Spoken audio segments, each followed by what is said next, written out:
तुम्हारे आसपास जो भी इंसान बैठा है उसे एक बार ध्यान से देखो, क्योंकि वो इंसान एक ऐसी जगह पर देख सकता है जो तुम कभी भी नहीं देख पाओगे। देखो, हर इंसान अपनी ऑब्जर्वेबल यूनिवर्स के सेंटर में होता है, यानी कि जो कुछ भी 46 बिलियन लाइट ईयर्स रेडियस के अंदर है तुम सिर्फ वही देख सकते हो। एक तरीके से तुम्हारा पर्सनल ऑब्जर्वेबल यूनिवर्स हो जाता है। अब तुम्हारे पास वाला इंसान चाहे तुमसे 2 फीट ही दूर क्यों ना हो, उसकी ऑब्जर्वेबल यूनिवर्स की रेडियस एक डिफरेंट पॉइंट से शुरू होती है। मतलब है कि अगर तुम्हारे पास बहुत ही ज्यादा पावरफुल टेलीस्कोप होता और तुम अपने ऑब्जर्वेबल यूनिवर्स के एज पर देखते तो तुम्हारा दोस्त वो एज को कभी नहीं देख सकता था। सिमिलरली तुम्हारा दोस्त जो अपने ऑब्जर्वेबल यूनिवर्स के रेडियस के एज को देख सकता है वो तुम कभी नहीं देख पाओगे। इट इज फिजिकली इम्पॉसिबल और ज्योमेट्री इसे कभी अलाउ ही नहीं करेगी। Okay, now let's move on to the next fact. अगर तुम्हें लगता होगा कि टाइम डायलेशन को फील करने के लिए या तो तुम्हें स्पीड ऑफ लाइट में ट्रैवल करना होगा या तुम्हें कोई और प्लेनेट में जाना होगा जहां की ग्रेविटी बहुत ज्यादा डिफरेंट हो अर्थ की ग्रेविटी से, ऐसा नहीं है। तुम हर समय टाइम डायलेशन को फील कर सकते हो। Just do this. तुम अपने हाथों को अपने आंखों के सामने ला करके रखो।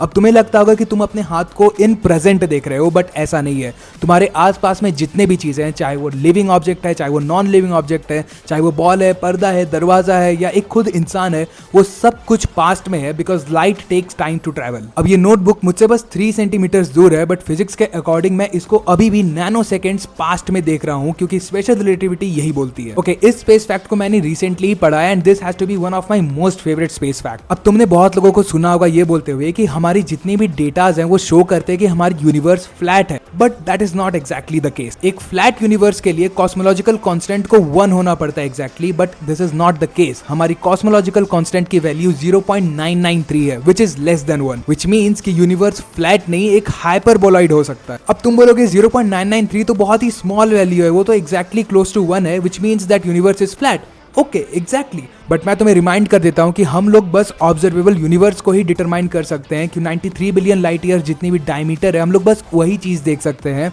एक्चुअल यूनिवर्स बहुत ज्यादा बड़ी है, मींस कि अगर हम लोग ज्यादा दूर देख पाते हैं तो शायद यूनिवर्स एक हाइपरबोला की ही तरह दिखती है। सोचो ना, तुम अर्थ में अगर कोई भी थोड़ी शॉर्ट डिस्टेंस तक देखोगे तो तुम्हें तो अर्थ फ्लैट ही लगेगी, but that is not the case. Earth is a sphere. वैसे ही हम लोग ऑब्जर्वेबल यूनिवर्स को बहुत ही छोटी तरीके पे देख पा रहे हैं और हम लोग बोल रहे हैं कि ओ ये तो फ्लैट है, बट अगर तुम ज्यादा दूर तक देखोगे तो फिजिक्स ये भी दिखाती है कि universe can be a hyperbola, and इस चीज को हम लोग विजुअलाइज नहीं कर सकते हैं क्योंकि हमारी ह्यूमन माइंड सिर्फ 3D स्केल्स, स्फीयर्स, इन सब को समझ सकती है, बट हाइपरबोलेट को समझना हमारी ह्यूमन इंट्यूशन से बाहर है, so we can never even try to visualise it. But अगर तुम फिर भी हाइपरबोला और स्फीयर की कॉन्सेप्ट अगर थोड़ी बहुत पढ़ी होगे तो कुछ तुम फिगर अपने दिमाग में बना सकते हो, बट वो शायद गलत ही बनेगी क्योंकि ह्यूमन माइंड इन सब के लिए नहीं बनी है। ओके, नाउ फोर्थ फैक्ट, और ये थोड़ी रियलिटी चेक तुम्हें दे सकती है क्योंकि तुम्हें लगता होगा कि तुम्हें स्पेस में जाने के लिए एस्ट्रोनॉट बनना पड़ेगा, क्योंकि स्पेस में तो सिर्फ रॉकेट्स जाते हैं। मून स्पेस में है, नेपट्यून स्पेस में है, एंड जितने भी गैलेक्सीज हैं वो सब स्पेस में है, but that is not exactly how it is. तुम अगर थोड़े ब्रॉड माइंड से सोचो तो तुम खुद अभी स्पेस में बैठे हुए हो, क्योंकि space time is all around you. Obviously ये इनविजिबल है, बट तुम अभी भी स्पेस टाइम को बहुत ही माइन्यूटली यहाँ पे कर्व कर रहे हो। तुम्हें दिख नहीं रहा होगा,